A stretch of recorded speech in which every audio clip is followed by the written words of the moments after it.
UK Oil and Gas, the company behind the oil find near Gatwick Airport last year, has told the markets that its #1 Horse Hill discovery well is achieving a flow rate of just over 450 barrels of oil per day. The first two tankers, full with 340 odd barrels of oil, have been sent to be refined. Stephen Sanderson is chairman and chief executive of the company. He joins us now. Steve, welcome. Thanks, Jeremy. We spoke to you at the back end of last year and you were looking forward to this opportunity to test the well, and here we are now. With these results, were they better than expected? Yeah, they were beyond my wildest expectation, to be perfectly honest. I think in my career, this is actually the most unexpected test result. Normally, you kind of get within a range, but this one is completely off the range here. I think it's a very big step to from essentially proving the geological concept to pushing us really to the edge of commercial viability. In context of other wells around the UK, or indeed globally, I mean, how do you rate it? You're a man that's been around the oil business for some time. In comparison, what are we looking at?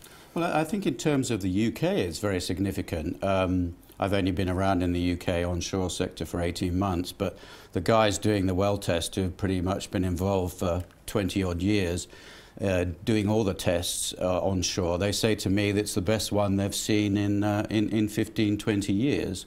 I think if you compare it to its sort of peers in the United States that would be going into similar rocks, it's up there in near the top quartile. And remember that this is only from a vertical well.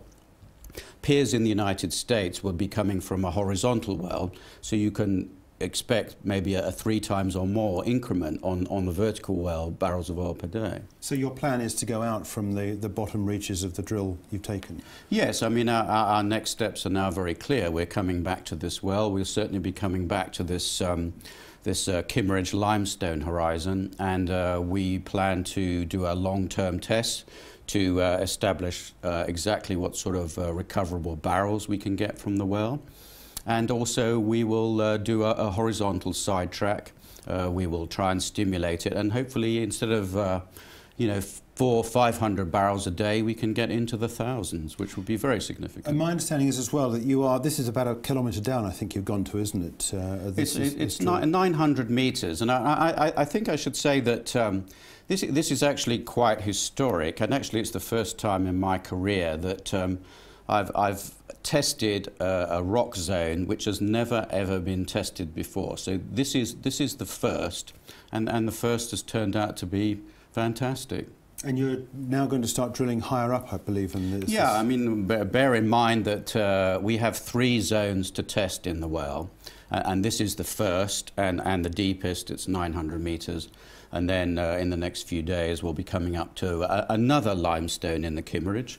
And then when we finish that, we'll be going to the Portland conventional oil discovery. How close to commerciality is UKOG now with this Horse Hill well? Well, I think in terms of flow rate, it's a commercial flow rate. We looked at the project sort of breaking even at about 300, 400 barrels a day to start with at $40. So as I said to you, a horizontal well could clearly increase that rate, perhaps to 1,500 to several thousand. So clearly that would be even more economic. The thing that we don't know yet, and that's why we have to come back to the well and do a long-term test, is exactly how much oil we can recover from that single well, whether or not that is an economic quantity. But so far, I mean, the well has not shown depletion on its pressure. It's been 100% dry oil, no water.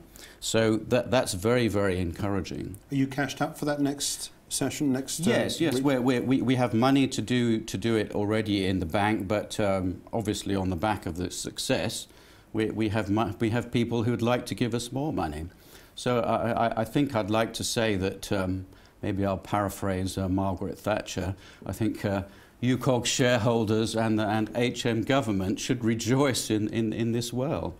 So what happens now? Because you still got to go through the permitting process, haven't you, to get this thing up and running as a proper well. So where do you go now with this? Okay, We have some weeks left on our testing permit. Clearly, you know, we would have liked longer because then we could have done a longer term test. But what we do now is we have to apply to Surrey County Council for a new planning permission, which will be to long-term test the existing well, to drill a horizontal well. We will also probably add in some, you know, next phase type of wells. So if the horizontal is good, then we can go straight to do that. There are 3 other government agencies that we have to, you know, get ticks in the box from, and sadly, that takes a long time. It's a lot of bureaucracy and a lot of different agendas. Long as in what? We're talking well, about you know, it could. I'm hoping we can come back in a year. It could be 2 years. But we are meeting with the government very, very shortly to actually see if we can try and fast track this. Because, as I said, you know, potentially this is very, very good news for the UK. You know, it could be billions of pounds worth of tax revenues and thousands of jobs. OK, very quickly then, what is next in your intro then? I mean, you're talking a little bit about where you're going to go and what you're going to do. What is next week, week after, and that sort of next period that you're looking at? Well, I think at the moment we're consolidating our view and actually seeing what happens in the next 2 test zones, and then we'll see exactly, you know, what really is the next or the next best step. You know, do we just solely focus on this deeper limestone, or are the other 2 horizons of great interest as well? So it's a great position to be in. Good luck with it all, and thanks indeed for dropping by. Thank you very much. That's Stephen Sanderson. He is the Chief Executive and Executive Chairman of UK Oil and Gas.